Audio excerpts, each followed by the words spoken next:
and I had to work. I don't know if it's go on vacation. Absolutely nothing eventful happened. Nothing. I mean, I guess, but I mean, like, if you would have had the easiest work week ever, like, if you would have week before, you would have gotten out of so much stuff. I don't know, we had said it was just they were all really good. So I don't know what's it really, I don't know what the rest of it was. And we were so busy, like, Cynthia was so behind, but it was, like, it wasn't any of the chaos and the no drama. Thanks for helping with that camera, Amber Woodward. You were down to Hey Mario, how you doing? I'm doing well. How are you, sir? Good. I have a question. Yeah. Are we gonna get in? Which book are we gonna get into first? Okay, we're gonna do the Addiction and Change book first. Cynthia's not okay with that. Okay. Are we starting on that today? Yeah. Okay, because I haven't gotten mine in yet. Okay. I ordered it through Amazon for because it's a lot less expensive than Amazon or through Amazon. Okay. Yes. So it's taken a while for it to get here. Okay. I do have resources on Blackboard. Let me see if I can broadcast those. Okay, I can go and print them off. Well, here, let me show you. This one might help. I'll show you what they look like. So, we're going to go over stages of change. We're going to have some folks read. I'd recommend kind of taking some good notes as you listen to people read some of the things out of the text. But, if you print this off, this will give you a good guideline to follow along today. Okay. And yeah. There's a couple other things. Yeah, I'm real familiar with the stages of change. Okay. Yeah, I go ahead and print the things off for today, and then just come back. But I'll try not to call on you to read. Then you do what? I'll try not to call on you to read. Oh, okay. Thank you. Okay. Well, welcome to class. I'm fighting the remnants of an upper respiratory infection. Got pretty sick in the middle of stat. I made it through statistics last Thursday, but didn't do much this weekend. So my voice is not very strong, not like usual. So we're gonna do the best we can. My throat's still bothering me, so I'm gonna rely on you guys quite a bit, and we're gonna jump into the text by Carlo Di Clemente. So if you do have your Addiction and Change text, please find it.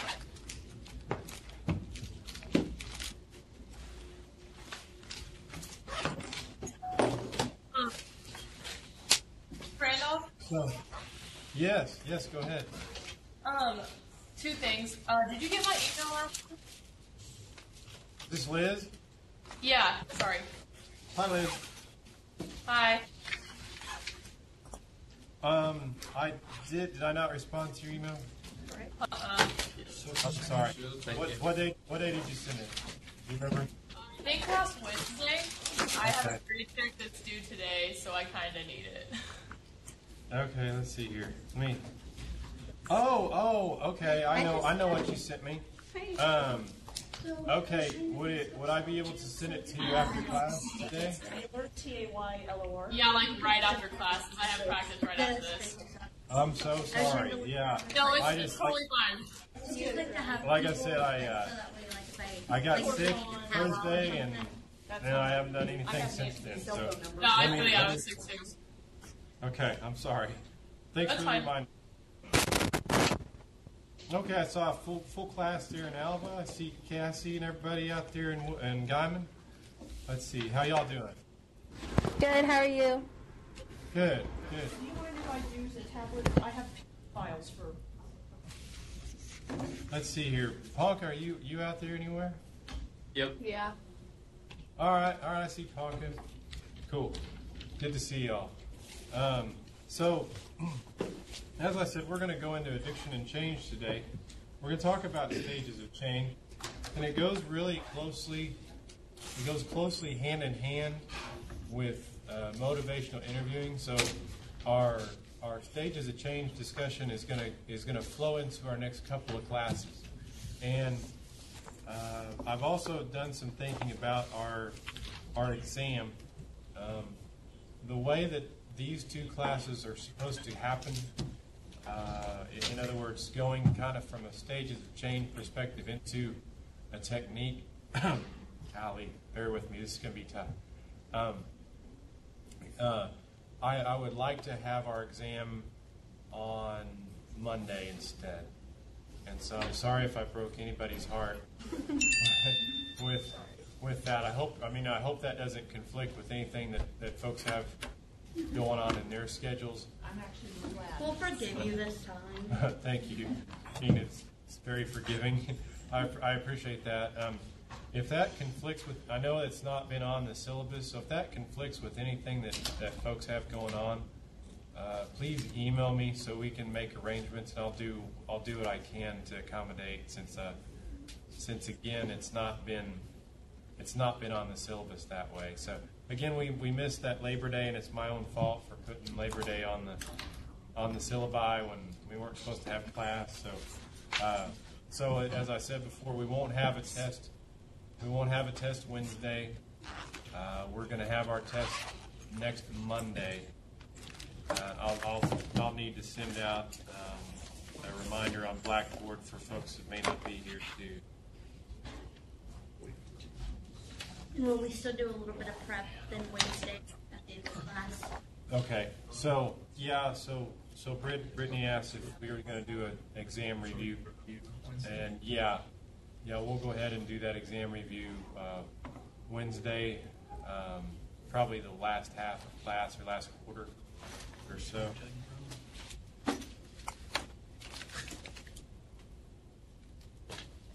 Okay. All right. Well, let's go ahead. We'll look at the PowerPoint first. And like I said, I'm gonna have to rely on you guys today to read a little bit to just take some burden off of my voice. Carlo Di Clemente is one of the Prochaska is the other research really responsible for the stages of change model. It comes together from a lot of different areas of research, and I think what you'll notice is that you'll be able to apply the stages of change not only to addiction, but to a lot of other behaviors as well.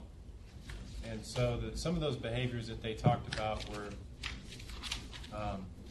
like gambling behaviors. That's an addiction. You're going to think about changing your patterns of gambling, or thinking about exercise.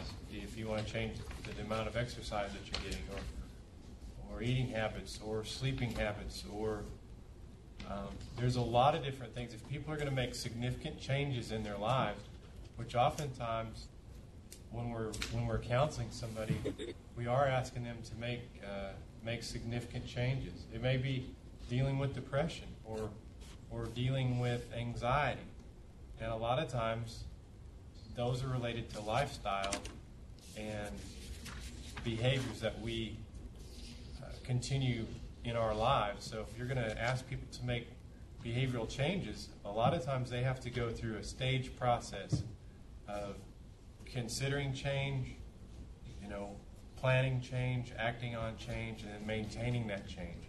So this should be something that even if you're not doing substance use counseling, you think of even domestically violent relationships, domestically abusive situations.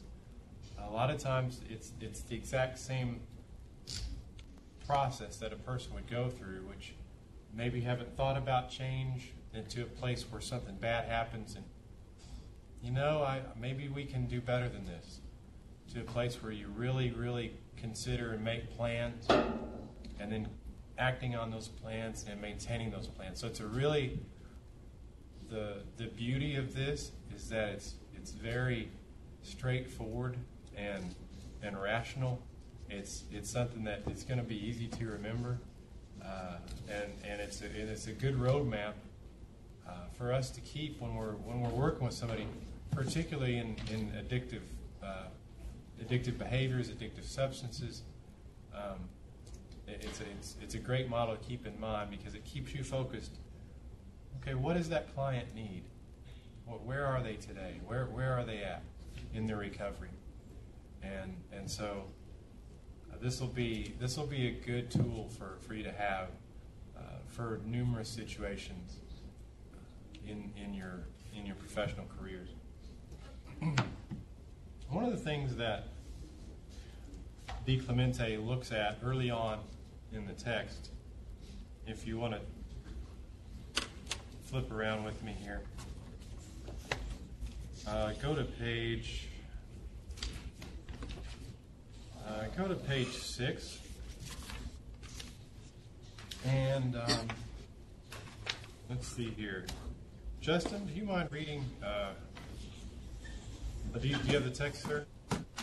I don't have the textbook with me today, no. Oh, okay. Thank you.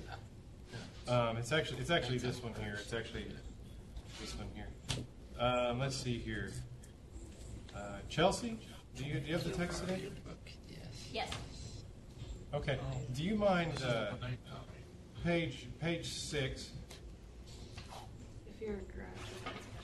Do you want me to start at the top or the bottom? Go under. I'm sorry. Thank you for following. Traditional models for understanding addiction. If you could start there with many different theories. Okay. Many different theories and models of addiction have been proposed. Several broad categories can be used to summarize these models. The most prominent explanatory models include social environmental models, genetic, physiological models, personality, intropsychic models, coping social learning models, conditioning reinforcement behavioral models, compulsive excessive behavioral models, and finally the integrative biopsychosocial model. Each of the models proposes a way of understanding addiction or a specific addictive behavior that focuses primarily on how addictions develop. Then, based on this, the models propose suggestions for prevention and cessation, as well as for intervention and treatment. Okay. Do you want me to Thank keep you. going? Good. Oh. No, that's great. Thank you. You did wonderful. I appreciate that. So, Chelsea basically took us through what, in understanding addiction. There's a lot of different perspectives that one can take, and we've kind of jumped past that at this point in the course because I felt like each one of these takes a piece of the puzzle but doesn't do a good job of integrating it together. And so the last one, number 7, the biopsychosocial model, really tries to do that, really tries to take those other 6 and integrate them together. Although one of the complaints by DiClemente was that it says it does this, but he doesn't see it in practice. He doesn't see it formulated very well. Now, this book is, it's a few years older now, early 2000s, so I feel like we've come a little bit farther even since the time it was published. But this was grounded in really solid evidence, and this is still in a lot of practice. This still holds a lot of weight, and we still use a biopsychosocial understanding. In fact, when you do an assessment with somebody for a substance use disorder, they're going to mandate that you do some sort of biopsychosocial assessment where you look at them medically, where you look at them psychologically, where you look at their social environment and consider all these things and how they interact with their addiction. So I think that DiClemente had a a good idea trying to look at this comprehensively. That's the one that he and his colleagues lean to the most, and most people that are practicing really have generally been drawn to more that. You wouldn't call it eclectic. It's more comprehensive. It's because all these by themselves may be considered kind of eclectic to choose, but trying to integrate all those different things, the social environment, the genetic component, personality, psychology, social conditioning, reinforcement methods. The one thing that addiction studies really moves away from in today's society, at least professionally, is it was traditionally considered a moral failure to have an addiction. If you look at people, even the early 12-step models, I mean, they kind of went to try to be a disease, the disease model. And if folks have read the big book, the 12-step book with Dr. Bob and Bill, I mean, it's written in the 1930s, and the language is pretty. You have a lot of people that are, still to this day, that's like the Bible, so you don't step on that. And it does do people a lot of good to be in that community.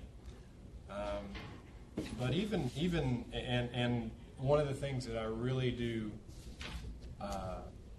feel like is a strong component of that facet of recovery is looking into a higher power, looking into spirituality to help a person recover. And so, I might even add that, the biopsychosocial. You want to include that in your assessment too. What type of a spiritual compass does this person have, either helping or hindering their recovery?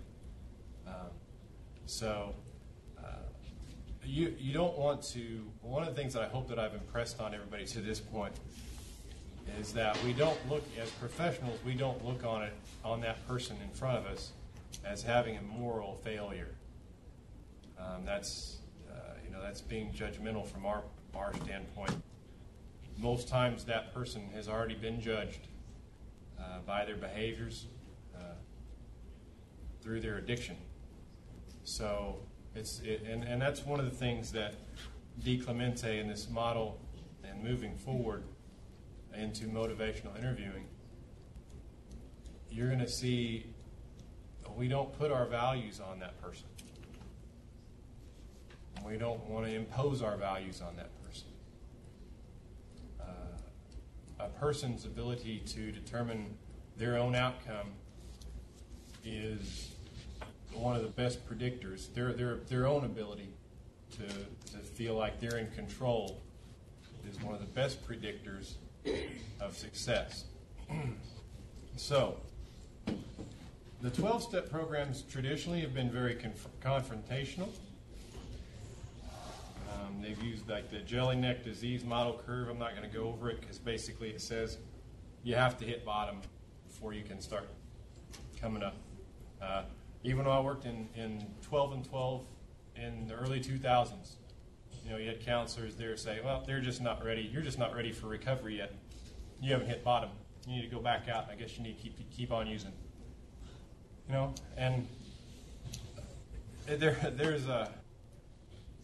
I know there's this push away from political correctness, but there's common courtesy to somebody that's hurting and been through a lot, and that's not something that I'm going to propose that any of you do or use that method. They haven't hit rock bottom yet. You also had fake it till you make it. That was said a lot. The change model that we're going to look at, the 11 stages of change, you might have a certain level of fake it in there, but not very much. Because when you're working with somebody through the stages of change, if you're doing it right, you want to engage them on a deep level, and their ideas for change are coming from within, not from you. So, could you explain a little bit? So, is it, in essence, encouraging the client to just act like they are better, and then until they get there. I mean, I don't really understand how that would work. The fake it till you make it thing, it really, to me, has been around for a long time, and it was based on a behavioral, basically a Skinner type of understanding of behavior, where thoughts are, with addiction, thoughts are secondary. Your thoughts mess you up. Just behave the right way, and you're going to get better. Now, there's something to that. I mean, you can, if you take a operational. like this, let's say, for instance, that you take that person out of an environment where they're using, put them in a different environment.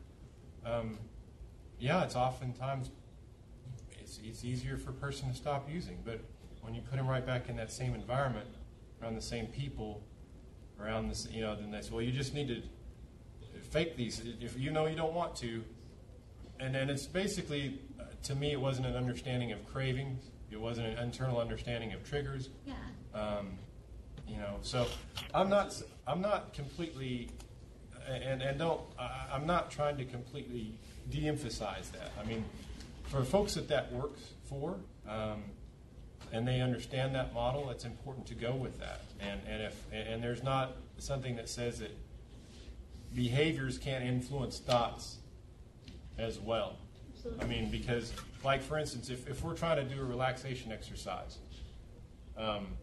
and we sit here and, okay, well, how are we going to relax? Well, there's one method of relaxation that's called PMR, progressive muscle relaxation. So what I want you to do is I want you to act like you have, everybody do this with me. You put your hands out like this. Right now imagine there are 2 full lemons that are cut in half. You've got 1/2 in each hand. Now try to squeeze every bit of juice out of those lemons. Go ahead, squeeze it all out. Watch it drip on the floor. Keep on squeezing. Come on, get some more of it out. Okay, drop the lemons. Shake your hands out. Get that lemon juice off your hands. Shake that out. Flick that lemon juice off. Okay, hold your hands back out. Okay, I'm putting 2 more lemon slices in your hands. You're making some lemonade. Ready? Squeeze them. Get all that lemon juice out of there. Come on. You guys aren't squeezing hard enough. Get that lemon juice. You can see it dripping on the floor. Okay, drop them. Drop them. All right, shake them out. Get that lemon juice off your hands. All right. That simple exercise right there probably brought your blood pressure down in this minute, at least a couple of points. I mean, so we can influence our physiology, we can influence our mind by doing behavioral things. So don't get me wrong. I'm not trying to completely downgrade fake it till you make it. Okay, I'm just telling you where this came from, because this was basically all that, the 12 steps have a lot of different little things that they get catchphrases that keeps people on the right track. One day at a time, fake it till you make it, those kind of things. On the fake till you make it, I see that as more of a mask. Yeah. Kind of like an antidepressant. You can take that antidepressant, but if you don't seek help, counseling, or whatnot to fix the problem, to try to alleviate what issue it is, it's not going to work. It may not work. That's the same. You can do that, but unless you are dealing with your problems while you're faking it, I don't see it really working. Well, that's kind of what I was thinking. Like when you said put them in a different environment. Well, that's not always realistic. I mean, eventually you have to get down to the problem, because you can't. It's not realistic to think that you can take every drug user and get them in a new environment and surround them with new people. I mean, sometimes it doesn't happen like that, Yeah, there are other things that are out there to help. If these little things help somebody, get past a day or get past a craving, then yes, then let's employ it. Another thing was KISS, keep it simple, stupid. And they have little acronyms like that. But one of the things that folks in addiction counseling noticed is a lot of times you get a lot more. You catch a lot more flies with honey than you do with vinegar. If you come in with somebody that is dead set that this is helping them, that has been anxious or been through a trauma that they're trying to block out, or just hasn't really experienced. Here's where they haven't hit rock bottom yet, or just hasn't really experienced getting arrested, or hasn't experienced a lot of bad things in their life due to their use. If you go in there and tell them, well, you're really messing your life up,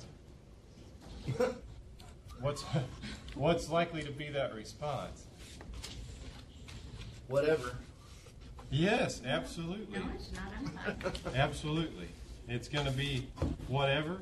None of your business. You're the one with the problem.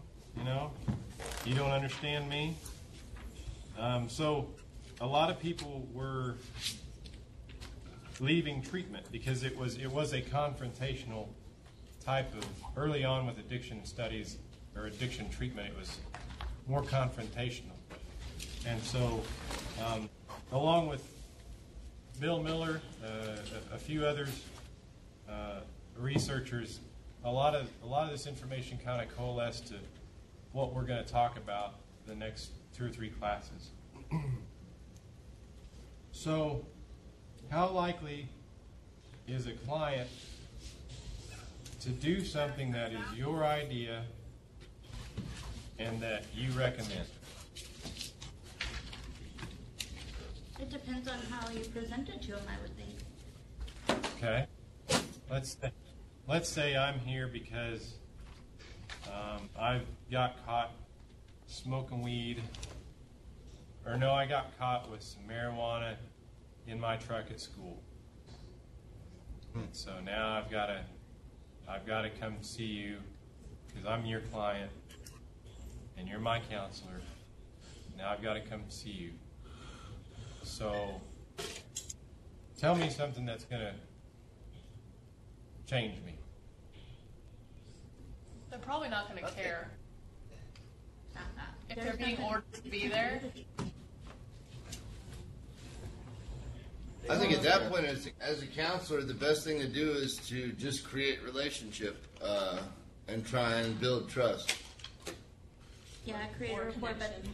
I don't think there's anything as a counselor you can do to make them, to make them care. They have to, if they don't care and if that's what they're choosing to do at the time, you can talk till your lips turn blue, but if they're not wanting to hear what you're saying, they're not going to listen. What's could ask- likely to be? Sorry, go ahead. You could ask something like, well, if you don't think that you need to work on anything, is there something that you would like to talk about? Because they might bring up like stress or something, and that might be the reason why they're using marijuana. That's a really good idea. I like that. Absolutely. So suggest something else to talk about. Because what is? Go ahead. No, I was just going to say, having worked as a missionary even, I've found that people are not interested in listening to anything you have to say until you've created enough relationship that they have a reason to trust you in the first place. So, like somebody just randomly coming in, and whether it's religion or drug addiction or anything, and saying, like, you're ruining your life, you're going to hell, whatever it is, Not that that's ever a method I would use, but just the point is that until you've created an environment in which they would trust something you would say because you've either invested enough time in them or have sat and listened to them or whatever it is, you really have no right to insert your opinion, thought. It doesn't matter how well versed you are in it and how much of a professional you are in it, how well educated you are in it. The point is that until you have some basis for which they would desire to listen to you, anything you say is going to be ignored or brushed off. No, I like the amount of insight. I've got a lot of different people saying, try to establish rapport, make them feel more comfortable. Try to establish a relationship.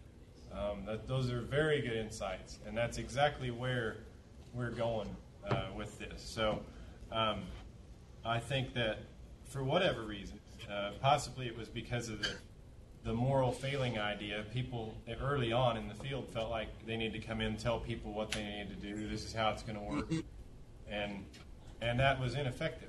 And so, what's that client what's that client likely feeling and thinking that first session where they're ordered to be there? This is stupid. I don't want to be here. Or They might be thinking, I don't have a problem. yeah, or I don't have a problem, or I'm not going to talk about anything. I don't like this person. I think again, also it depends on the level of how hard they've hit the bottom yet you're at. Like there are some people that will come in who are just broken and they'll listen to anything because they recognize that anything and everything they've tried isn't working. Now they're rare, but like that's a pretty cool situation where you can just start with someone who already knows, like, man, tell me anything because I'll try anything. And that's actually a really precarious place where you have to be really careful because they really might be a sponge. They'll take anything you say to heart. They're rare though. I was just saying, on that same level, they may know that they have a problem even, but just think that no matter what they do, they won't be able to change, so they might as well not even try. They may be in that defeated headspace. That's good. That's good. That's a good recognition. In fact, our text goes into that, into some detail on that. You guys have alluded to the rest of this slide. They're going to listen to you as a source of advice when they have a relationship with you, when they trust you, and when they have recognized that, I might need to change. And so that's where we're going. That's where this model is going. So here's kind of a. Let me pull this up. This is towards the end. But this is basically it in a nutshell. And Kelsey, do you mind taking us through the 5 stages on this slide? The contemplation, preparation, action, and maintenance. They're very logical, very self-explanatory, but we're going to go into each of them in a little bit of detail so we understand them a little bit better. So, going to page 17, let's go ahead and land with our biopsychosocial model. And Christina, do you mind reading the under biopsychosocial model, that first paragraph? Okay. This connects with the partial explanations offered by previously described models, spurred some thoughtful individuals to propose an integration of these exploitations. Indicate the integration of biological, psychological, and sociological explanations by calling their model psychosocial. This model processes that addiction is best understood as the result of a confluence of factors representing these 3 broad areas of influence. Good. So they're trying to integrate the model. Let's see here. Whitney, would you give the book or borrow one? Josh, thank you. It'll be here Wednesday. Okay, that's cool. Underneath the biopsychosocial model, and the paragraph starts with Donovan. Start with a sentence that says the common features. Okay. Common features among addictions and the inadequacy of any single factor to explain addiction highlight the need for more complex, multi-component model across addictions. Thus, multiple causes, systems, and levels of analyses are needed to understand the addiction process. Keep going. Please. The biopsychosocial model argues for this multiple causality in the acquisition, maintenance, and cessation of addictive behaviors. Proponents of this model often use the commonalities in the relapse process as an argument supporting the need for biopsychosocial model. Thank you. So, as she said, the model argues for multiple causality. So it's not just, if you're thinking about multiple causality, it's not just one thing that's leading to addiction or maintaining it.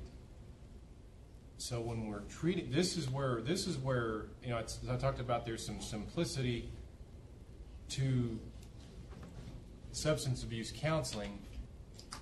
This is where it becomes a little bit more complex because of all the things that could be supporting the addiction. Maybe it's the relationship with the spouse. Maybe it's the trauma from their background. Maybe it's their friends. Maybe it's the availability of the substance. Maybe it's physical pain. There's just so many things that could influence a person's and cause, basically, be a causal factor to them continuing to use or even starting to use.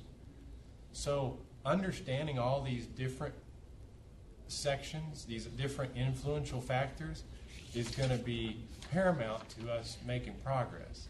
And so, like I said before, early on, one of your first sessions, at least in your first 3 or 4 sessions, you're going to want to go through and explore with that client their biopsychosocial functioning. There's something called, and I would write this down, there's something called an ASI, Addiction Severity Index is what it's known, this acronym is known as, Addiction Severity Index. And what it does is it's a really good interview. The questions are laid out where you don't have to think about them, you just read them, and they've been developed by addiction specialists over the years where it's a pretty readable, user-friendly type of form. It starts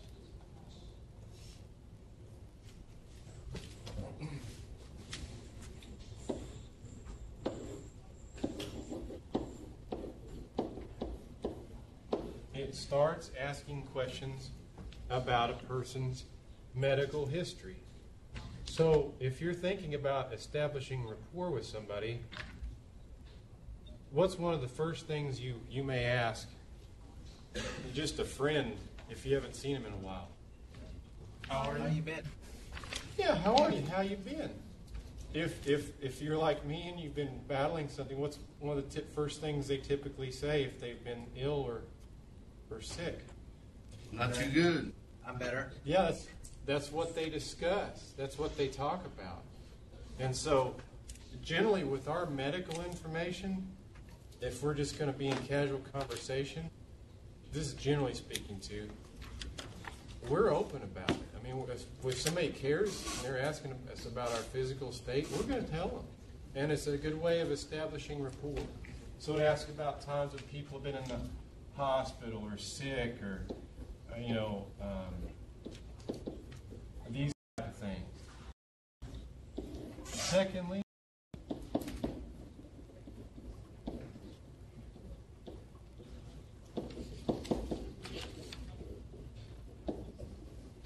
and again, these are all related to the ASI, which is a bio psycho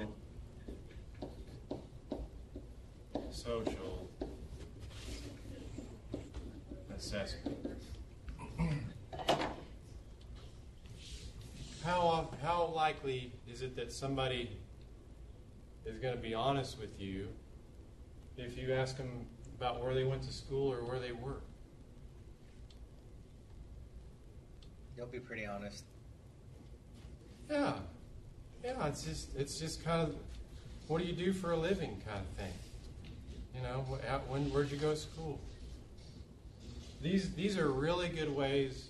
I'm telling you, this is a pretty good tool because it gives you a way as an interviewer, especially somebody new to the field that's never asked somebody questions. They're usually framed in pretty open-ended ways where You know, it's just establishing trust with somebody.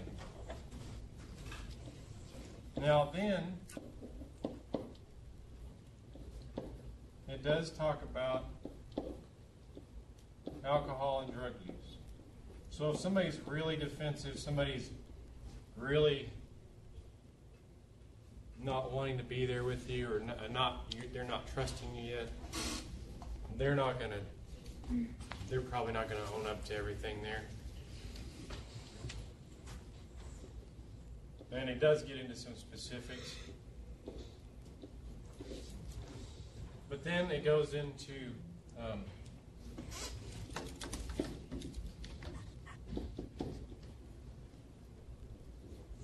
oh wait, I skipped over. Sorry.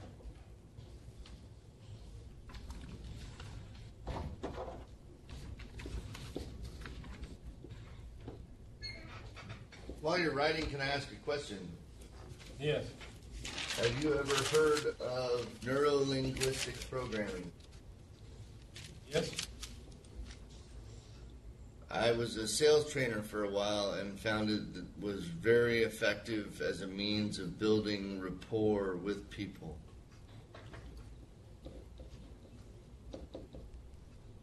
That's interesting.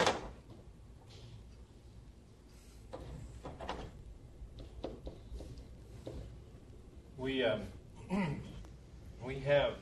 and if you have other ways that you've developed in your lifespan of, establishing rapport, and don't reinvent the wheel. So then we go into legal problems, if they've had legal problems, because obviously that impacts somebody. If they're mandated there, that's going to help you understand, where their motivation is. Maybe help you get an idea of what stage of change they're in, how they react to their legal problems. If their attitude is F that, wasn't my fault, or yeah, I screwed up. Family or social support, this goes into family. Do they have a family history of using? Are there friends all using? And people that they're living with? Their social environment, is it going to support recovery? And then finally, you're going to talk about psychological. What's their mental state? Are they depressed? Are they anxious? So there's a tool out there. It's in the public domain. I can share it too. But the Addiction Severity Index, it'll go hand in hand with you helping somebody through the stages of change. Okay. So let's get back on track with the book.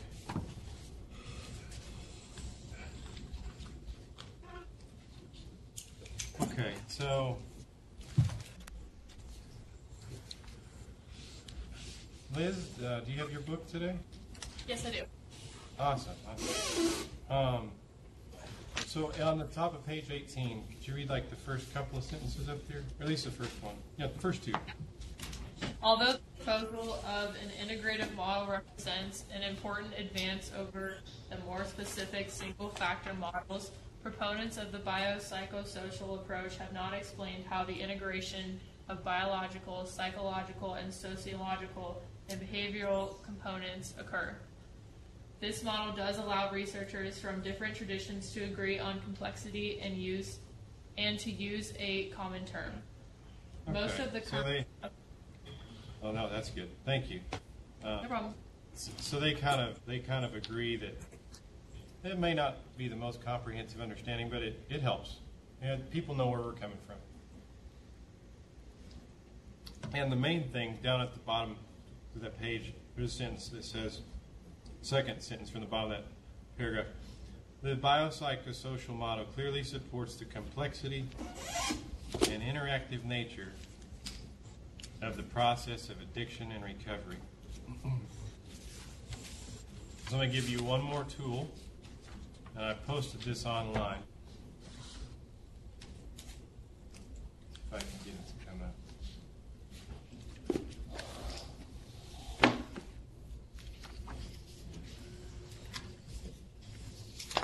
Okay, so I'm going to make this bigger.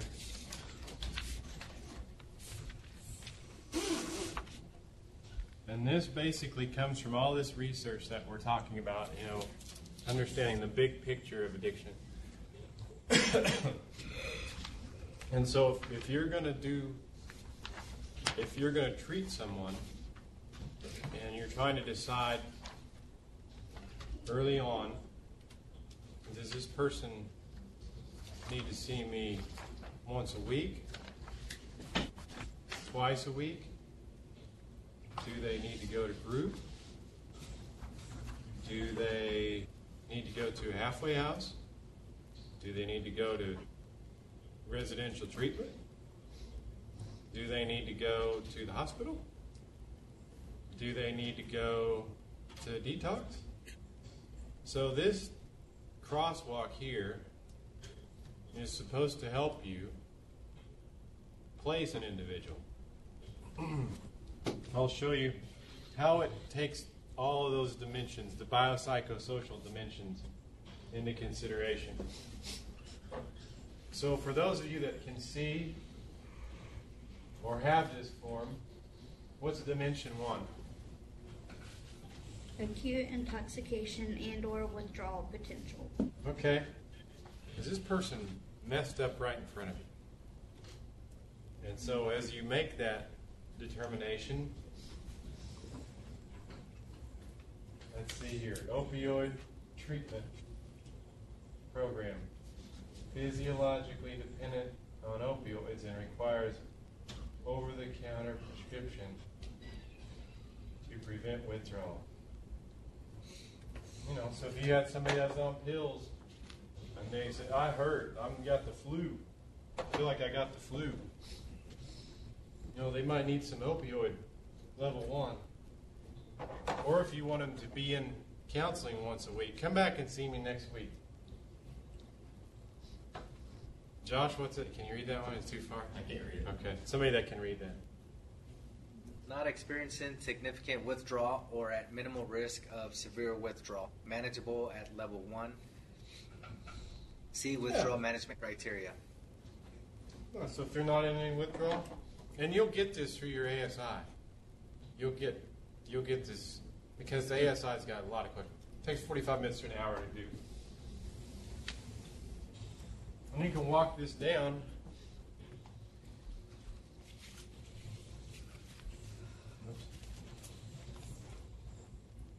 All the way to level 4.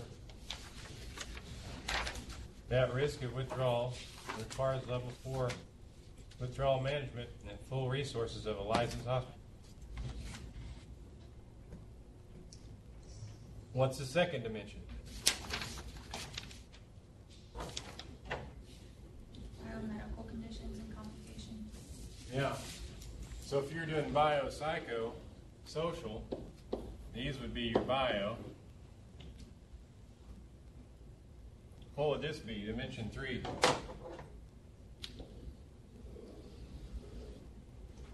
Emotional, behavioral, or connective conditions, cognitive conditions, or complications. So this would be your biopsycho, psychological.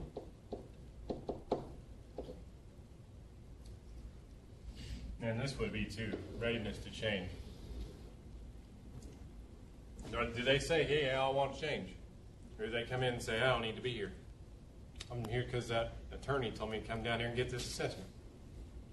Child welfare told me to come to you.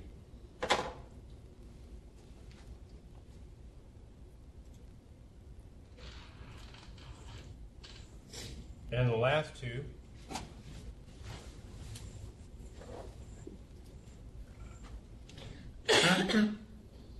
This one, I think, somebody read this one for me. Dimension relapse, continued to use, or continued problem potential. Yeah. So I think this would probably be part of the psychological as well. I think you could put these 3 under the biopsycho, the psycho component. And how about this one? Social. Yeah, absolutely. Where are they living? So you can see that many states have mandated that providers use this crosswalk to figure out where to place somebody, and you can see it's using a biopsychosocial understanding. Okay. So is this an extension of the ASI then? Not exactly. You'll want to take the information coming from the ASI and then apply it. Got it. Okay. So what I'm actually doing right here is, if you're an actual counselor, I'm taking it kind of through the intake process right now.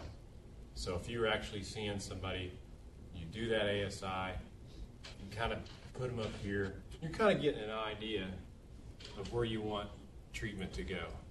But the big thing to get from today is the stages of change, because you're going to figure out, is that client ready to start working, or do I need to start working to get them to start working? Which is you building that relationship, hopefully giving them some hope, giving them some trust in you. Okay, let's go back to the text. Page 26, and we're going to, for those of you that don't have the text, we're just going to walk through this. Excuse me.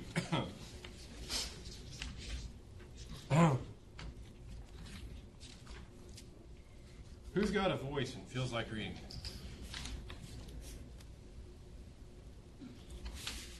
I will. Okay, thanks. Okay, page 26, that whole first paragraph here. Starting with the road? The road. Okay. The road that leads individuals to change an established behavior pattern begins in the pre-contemplation stage, where they have no current interest in change. A person moves through the contemplation, preparation, and action stages before arriving at the maintenance stage. Maintenance becomes the final stage in the transition to the new pattern of behavior, and ultimately can lead to the termination of the change process. The stages of pre-contemplation and maintenance represent periods of greater stability, whereas the stages of contemplation, preparation, and action represent periods of greater transition and instability. The following sections describe each stage in an ideal linear sequence. However, movement through the stages is most often recursive and cyclical, with individuals moving back and forth through the early stages and recycling through the stages after a failed attempt to change. Although there is a logical linear sequence through these stages of change, the actual path is often circuitous. Very good, very good. It's one thing that I wanted to bring out. They said you could move back and forth. So somebody could be in action, in their action phase, and something happens, and they say, forget this. And they go all the way back to pre-contemplation. I'm done with this. I'm going back to using. I can't make it. That sucks. It's like, oh man, all that work. Because you have to be at least going for about 3 or 6 months before you get to the action phase. So, man, that happens. Relapse happens. We'll talk about relapse a little bit more, relapse prevention. But relapse rates oftentimes are over 50%. Think about, I don't use the disease model much, but if you think about other people in other professions treating cancer, or treating diabetes, or treating, even if you're, say another psychological condition, say you're treating depression. Depression is cyclical too, anxiety. And so it's important for us to realize that and not give up. It's, again, when we're dealing with substances, we're dealing with addictions, it can be so easy and tempting, even for us, to get caught up in that moral failing. Either they failed or we failed. It's just kind of part of the process. It comes with the territory. All these different human conditions. For a human to change is a hard thing to do. It honestly is. We get our brains wired a certain way, and it's helped our survival. For better or for worse, we are where we are, and it's sometimes hard to change. It's hard to change those connections, but they can change.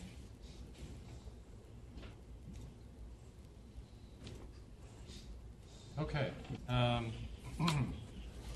The pre-contemplation stage. Let's delve into that a little bit more. Let's see. Anybody in Alva feel like picking up the mic and running with it? I'll do it. I think you got it. Thank you. Let's just start reading the pre-contemplation stage. All right. Pre-contemplation represents a status quo. An individual in the pre-contemplation stage is satisfied with, or at least unwilling to disrupt, a current behavior pattern. Pre-contemplators are not considering change in the foreseeable future, most often defined as a period of 6 months to a year. This applies whether change means adopting, modifying, or stopping a behavior. Change is seen as irrelevant, unwanted, not needed, or impossible to achieve. It matters little if the current behavior pattern involves cigarette smoking, eating high-fat diet, physical inactivity, using illegal drugs, or abstaining from sexual activity. As long as the current... Good job. Perfect. Sorry, I didn't specify where to stop. You did a great job there. A couple of things to bring out. You guys alluded to it. Change could be seen as irrelevant, unwanted, not needed, or maybe it's impossible. I can't change. I want to change, but I can't. So I'm not even going to think about it. And it, like we alluded to before, this can go to a lot of different things. And I think it's, we're gonna start making goals pretty soon, treatment goals. At least trying to help clients come up with some goals to work on, and it's using this model can help all these other conditions as well. The task for this is at the bottom of the page. The task for pre-contemplators is to become conscious of and concerned about the old pattern of behavior and or interested in new behavior. So if somebody presents to you and they don't have that adolescent that got caught with weed, and I got a stash at my home, and when I get out of this office, I'm going to go smoke it. So, I mean, it's like that's what's in their mind. You're probably not going to influence them that first session. It's going to take some time. It depends on their level of defensiveness. Page 27 has a good summation of tasks and goals. Josh, what are the tasks and goal of pre-contemplation stage there? Task: increase awareness for change or need for change, increase concern about the current pattern of behavior, envision possibility of change. The goal is serious consideration for change for this behavior. Okay, so if you've done that, so it may sound like, gosh, I'm never going to get anywhere with these clients. Could he repeat that? I'm sorry, it broke up right in the middle. Is there any way he could repeat that? I apologize. Yeah, if you don't mind. The task for pre-contemplation is increase awareness of need for change, increase concern about the current pattern of behavior, envision possibility of change. And the goal is serious consideration of change for this behavior. So, really, it's just to get them into contemplation is just to get them to start thinking seriously about changing. Is that when they say the first step is to admit you have a problem? Is that kind of what you're getting at? Yeah, I mean, I think if you're in a 12-step model, they're trying to, and they say, well, if you don't want to change, and go back out and use some more, or you haven't hit bottom yet. And that's not what we're going to. Motivational interviewing is basically written in accordance with this. Motivational interviewing that we're going to get into Wednesday is a way of asking questions without putting your values on somebody, but pulling out different experiences that may get that person to start questioning. Well, tell me about the times tell me about the other times when, and you may not want to do this with the adolescent. You may want to talk about, somebody alluded to anxiety. That's a motivational interviewing skill right there. Talk about something else that may be a problem in their life. Tell me how that relates to marijuana use. Well, it makes it better. Well, and then you're like, okay, so let's talk about what other things have you tried to help you with anxiety? And you think, well, that's stupid, Taylor. Why are you wanting them to tell them about these other things? You need to get them to stop smoking weed. You're going to keep asking questions, and they're going to be more reinforced to use the weed. One of the techniques that you want them to do is to seriously weigh pros and cons. When we're making a decision, if we're going to buy a new car or a new house, what's something that we go through in our own minds? If we're making a big decision, what do we do? Weigh the pros and cons. Weigh the pros and cons. It's a very rational, very, kind of even common. You do it for just about everything, even relationships. Even relationship. Common sense approach. What is it better for me to stay or go? And that's, if you get them thinking about that, if you seriously get them, you've moved that person to contemplation stage. You have done something. Contemplation. Somebody, Paul, could pick up the ball and run for a minute. Somebody could, on 27. So the point you're making, though, is that the bar for success is not necessarily a complete change of mind. It's more a moving of the bar in little increments each time. Absolutely. Absolutely. You can't, I think Nancy Reagan just say no. Right. Yeah. You got, I'm sorry, you just can't go from point A to B. You've got to step through a lot of different hoops with people, psychologically. And in doing so, you actually begin to create a change of mind as opposed to just a change of behavior. That's it. You got it. Yeah, a lot of the clients that I work with up on the behavioral unit say, a lot of people tell them, like when they talk about that they're going through anxiety or whatever it is, oh, well, just stop worrying so much. Just stop. Just get out of bed. Just stop feeling so down. You can't just turn it off. But they're like, it seems like people think, oh, just stop, worrying about it. Well, they're like, if I could turn it off, I wouldn't be here. Need help, I wouldn't be here right now if I could turn it off. All right, contemplation, okay? The stage wherein the individual examines the current pattern of behavior and the potential for change and a risk. Reward analyst. Task. Analysts of the pros and cons of the current behavior pattern and of the costs and benefits of change. Decision making. Goal. A considered evaluation that leads to decision to change. Okay. All right. So if you're going to move somebody out of contemplation, now this could be harder.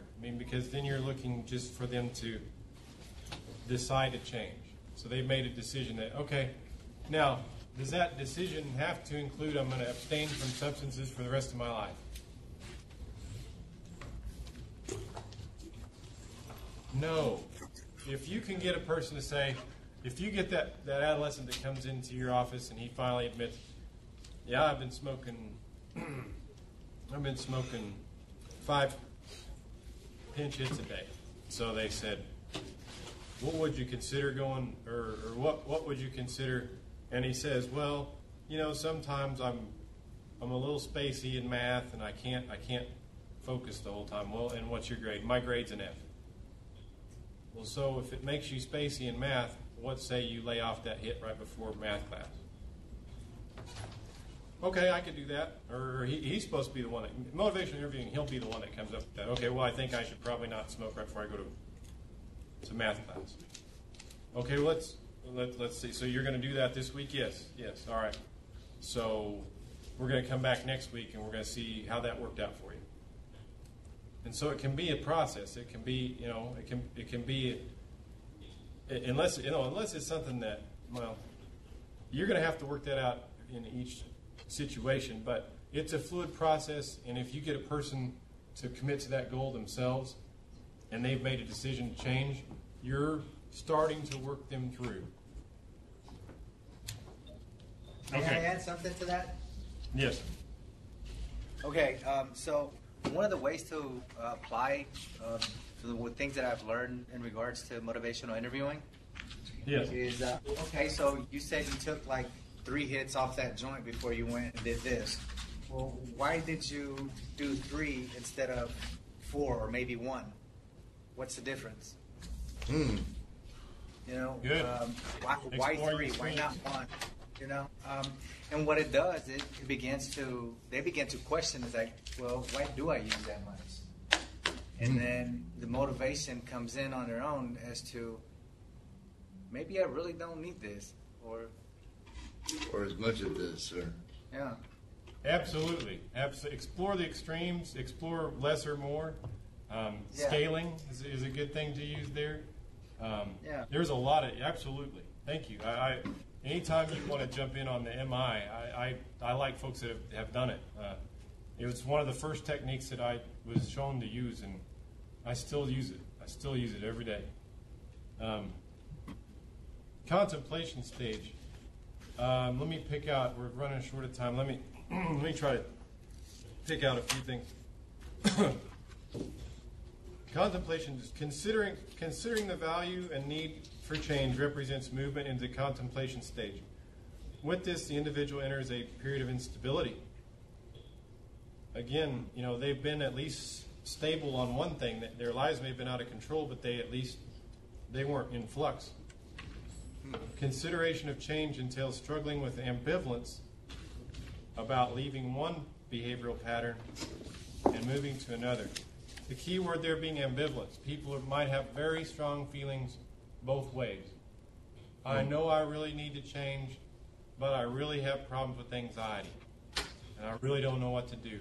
If you can explore that ambivalence with them, you are closer to moving into preparation. It involves the process of evaluating risks and benefits, the pros and cons of both the current behavior and the potential new behavior.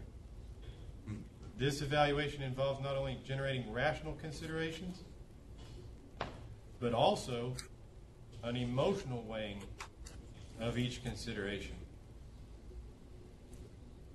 At the very end, the decision to change marks the transition out of the contemplation stage and into preparation.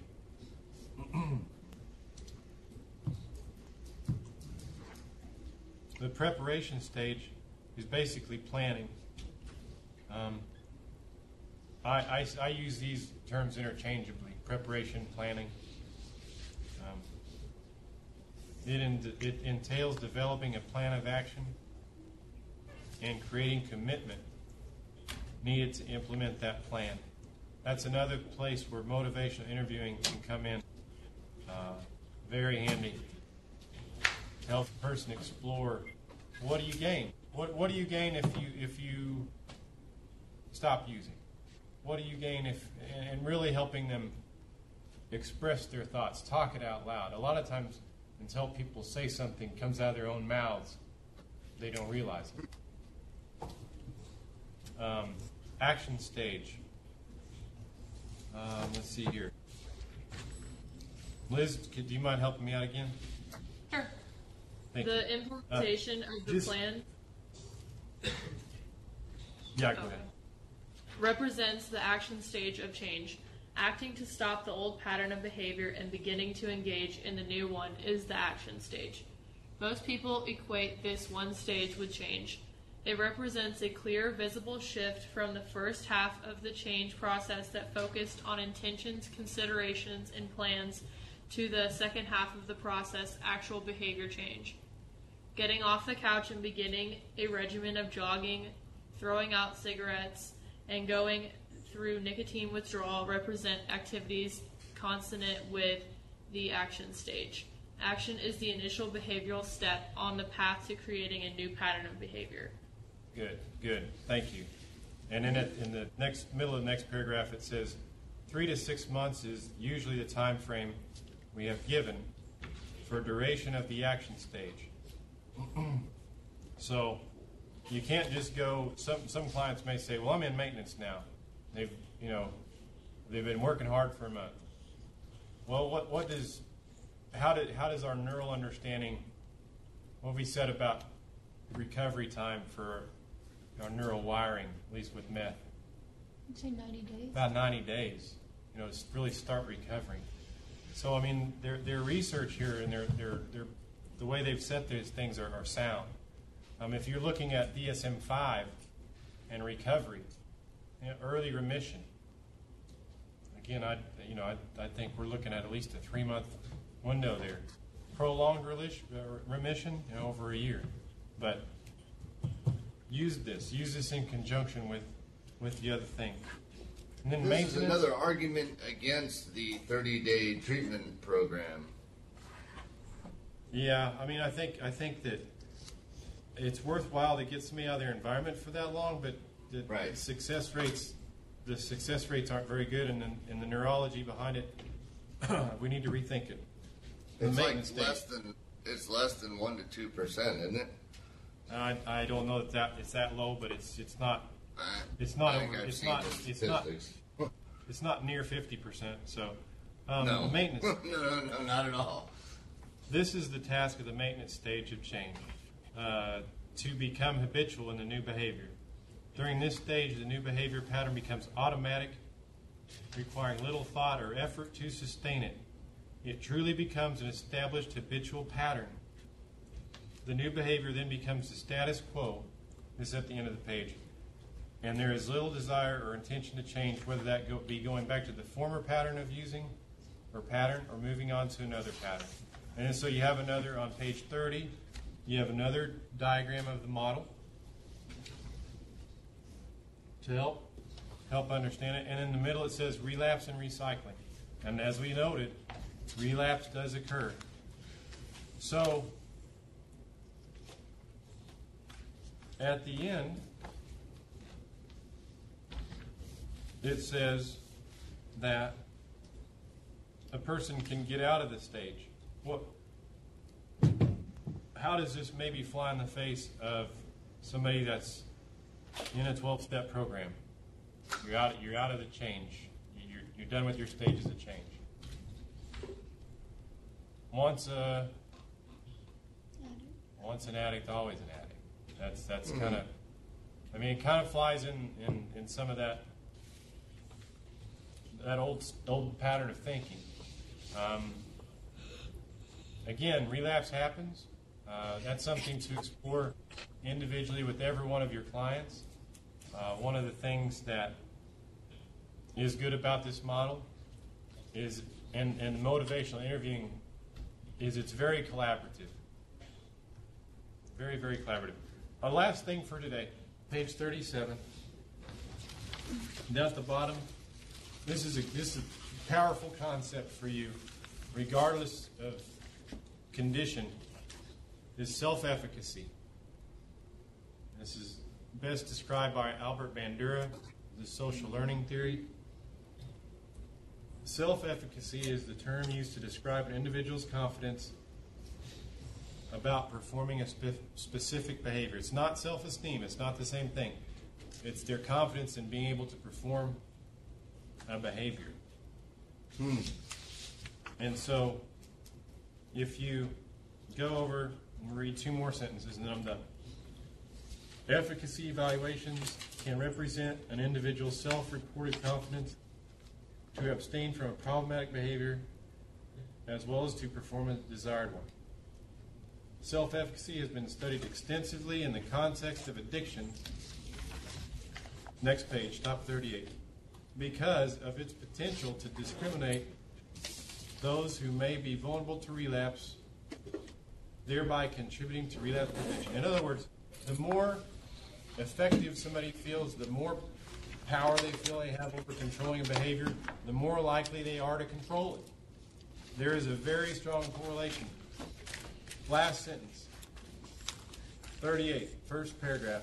Self-efficacy has been examined among individuals at each one of the stages of change.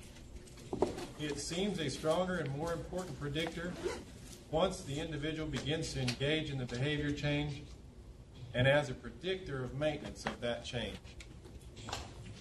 So keep in mind your client's confidence, their confidence in themselves, their confidence in their ability to change. Gang, I will see you. Wait, on I have Wednesday. a question. Yes, Would you yes, say sir. then that it's important to create a mentality in your client or patient or whatever that relapse is not an indication of failure, but is actually normal process, a normal part of the process, and that they should not feel defeated because of it? It's also important for clients to plan their own relapse. And you're like, what? Plan to relapse? No. What do you do if you relapse? Does that mean you keep on using, or does that Yeah. mean the next How do you day get wake back to what you were doing that was right? up? Right. Thank you, Hey, guys. Tyler. Yes, Professor sir. Randolph? Hey, this is Yes. Michael and Palmer. Oh, hey, Michael, good to see you. Yeah, good to see you. Made it in for the last little bit of class. You have a second. How do you want to? How are we going to structure like the review and when's the test? Okay, so I'm not going to be able to make it in on Wednesday. So the test is going to be Monday. Next we Monday? decided. Okay. Yeah, we need to combine this with motivational interviewing, so we're not going to break them up. So it'll be Monday. I'll do some review Wednesday, and so I should be able to hopefully post that to you if they'll get me the recording. I should be able to post that to you, and then as far as when you want to do the interview or your demonstration, it'll have to be after Monday, I imagine. You want to do Wednesday? I mean, you tell me. You come up with a day. I'll have you come in and. Okay. Were we good for motivational interviewing or no? Yeah. Okay. All right. I wasn't clear by your email. I just wanted to double check. Okay. Yeah. I mean, I can probably do like the next Wednesday. That can be fine. Okay. Yeah. Just email me and we'll come up with it. Okay. Okay. Appreciate it. Mr. Randolph? All right. Yes. Good to see you, Michael. What? Pardon? So it's Liz. Can you email me right now? Because I have to print it off of practice Oh. right now. Thank you. Yeah, I'm gonna run down there. Thank you. Okay. Thank you. Thank y'all. See y'all.